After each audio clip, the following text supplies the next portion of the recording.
नमस्कार, मी मोनिका शर्मा आणि आपण पाहत आहात लोकसेतू मराठी न्यूज चॅनल। तर चला पाहूया आजच्या बातम्यांमध्ये काय खास आहे। नंदुरबार जिल्हा परिषद प्राथमिक शिक्षण विभागाचा भोंगळ कारभार उघड, शाळा बंद आदेश असूनही बेकायदेशीर सुरू। एकलव्य आदिवासी क्रांती दलाचा आरोप। नंदुरबार येथील द्वारकाधीश मंदिर परिसरात आज आयोजित पत्रकार परिषदेत एकलव्य आदिवासी क्रांती दल संघटनेच्या वतीने जिल्हा परिषद प्राथमिक शिक्षण विभागातील गंभीर गैरव्यवहार, भ्रष्टाचार, बेकायदेशीर कारभाराचा पर्दाफाश करण्यात आलाय। शिक्षण विभाग झोपेचे सोंग घेऊन विद्यार्थ्यांचे भवितव्य धोक्यात घालत असल्याचा आरोप संघटनेने केलाय। पत्रकार परिषदेत संघटनेने आरोप केलाय की आदर्श प्राथमिक विद्यामंदिर गुरुकुल नगर क्रमांक 1 होडतर्फे हवेली तालुका जिल्हा नंदुरबार ही शाळा अधिकृत बंद आदेश असतानाही शिक्षण विभागातील काही कुप्रसिद्ध अधिकाऱ्यांच्या आर्थिक संगनमताने बेकायदेशीररित्या सुरू ठेवण्यात आली आहे। माहिती अधिकारातून सत्य उघड। एकलव्य आदिवासी संघटनेचे प्रदेशाध्यक्ष वीरेंद्र अहिरे यांनी 6 जानेवारी 2025 रोजी गट शिक्षणाधिकारी पंचायत समिती नंदुरबार यांच्याकडे माहिती अधिकार अर्ज सादर करून शाळेची मान्यता व सादर प्रस्तावाच्या प्रती मागितल्या होत्या। मात्र संबंधित कार्यालयाकडून कोणतीही माहिती देण्यात आली नाही। त्यानंतर अपील करून काही माहिती देण्यास टाळाटाळ करण्यात आली। यानंतर जिल्हा परिषद प्राथमिक शिक्षण विभागाकडे RTI अर्ज सादर करण्यात आला। यावेळी शाळेचे मूळ अभिलेख उपलब्ध नसतानाही केवळ झेरॉक्स प्रतींवर प्रस्ताव फिरवून पंचायत समिती नंदुरबार ते जिल्हा परिषद कार्यालयापर्यंत मंजुरी देण्यात आल्याचे उघड झाले। कोणतीही मूळ कागदपत्रे तपासणी न करता आर्थिक बाबींना प्राधान्य देऊन विद्यार्थ्यांची व पालकांची फसवणूक केल्याचा आरोप करण्यात आलाय। चौकशी अहवालात गंभीर बाबी स्पष्ट। 23 जून 2025 रोजी तक्रार अर्जानंतर प्राथमिक शिक्षणाधिकारी BR रोकडे यांनी चौकशी समिती गठीत केली। समितीने 27 जून रोजी सादर केलेल्या अहवालात शाळेकडे मान्यतेसंबंधी कोणतेही मूळ अभिलेख नसल्याचे, तसेच शाळेची सरळ पोर्टल संच मान्यता पोर्टल व विद्यार्थी पोर्टलवर कोणतीही नोंद नसल्याचे स्पष्ट नमूद केले। शाळा 2024 पूर्वी अस्तित्वात होती, सोबतच एकही पुरावा सादर करण्यात आला नसल्याचेही अहवालात नमूद आहे।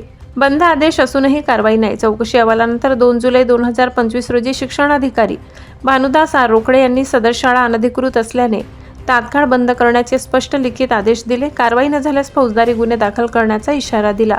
14 जुलै 2025 रोजी शाळा बंद केल्याची बातमी दैनिक नंददर्शनमध्ये प्रसिद्ध झाली।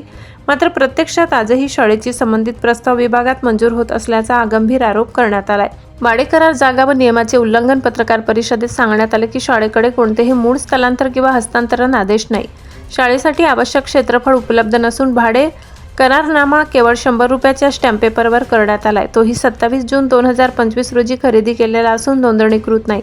मुख्याध्यापक भाग्यश्री संजय कोळी यांचा जागेवर कोणताही मालकी हक्क नसतानाही मुद्रांक पेपरचा गैरवापर करून शासनाची फसवणूक केल्याचा आरोप करण्यात आलाय। SIT चौकशी गुन्हे दाखल करण्याची मागणी। शाळा बंद आदेश असतानाही विविध प्रस्ताव कुठल्या अधिकाऱ्यांच्या स्वाक्षरीने मंजूर होत आहे त्याची उच्चस्तरीय SIT चौकशी व्हावी। तसेच गैरव्यवहारात सहभागी असलेल्या शिक्षणाधिकारी, उपशिक्षणाधिकारी, प्रशासकीय कर्मचारी, शाळा व्यवस्थापन मंडळावर तात्काळ गुन्हे दाखल करण्यात यावेत अशी ठाम मागणी एकलव्य आदिवासी क्रांती दल महाराष्ट्र राज्याच्या वतीने करण्यात आली आहे। पत्रकार परिषदेमध्ये मेन मुद्दे आमचे असे होते की नंदुरबार तालुक्यामध्ये आदर्श प्राथमिक जे विद्यामंदिर शाळा आहे गुरुकुल, तर ती शाळेकडे कुठल्याही पद्धतीचे कागदपत्र नाही आहे। शासनाने त्याचा अहवाल सादर केला, चौकशी समिती नेमली, शिक्षण अधिकाऱ्यांनी त्याच्यावर पत्र काढलं, आदेश दिला की शाळा बेकायदेशीर आहे आणि ती शाळा बेकायदेशीर दाखवल्यानंतर सुद्धा ती आजपर्यंत ती शाळा चालू आहे। तर त्यासाठी कुठेतरी प्रशासनाला जबाबदार आहे आणि या अधिकाऱ्यांची वरिष्ठ लेवलला कुठेतरी चौकशी व्हायला पाहिजे, यासाठी आमचा प्रयत्न आहे। दुसरी मागणी काय? आमची दुसरी मागणी अशी आहे की शिक्षण विभागामध्ये विस्तार अधिकारी युनुस पठाण हे मागच्या 12-13 वर्षापासून एकाच ठिकाणी कार्यरत आहे आणि आपला मनमानी कारभार पूर्णपणे चालवत आहे। 3रा वर्ग 3चा अधिकारी असून त्याला प्रशासनाने शिक्षण अधिकाऱ्याचे चार्जेस दिला, उपशिक्षणाधिकारी चार्जेस दिला।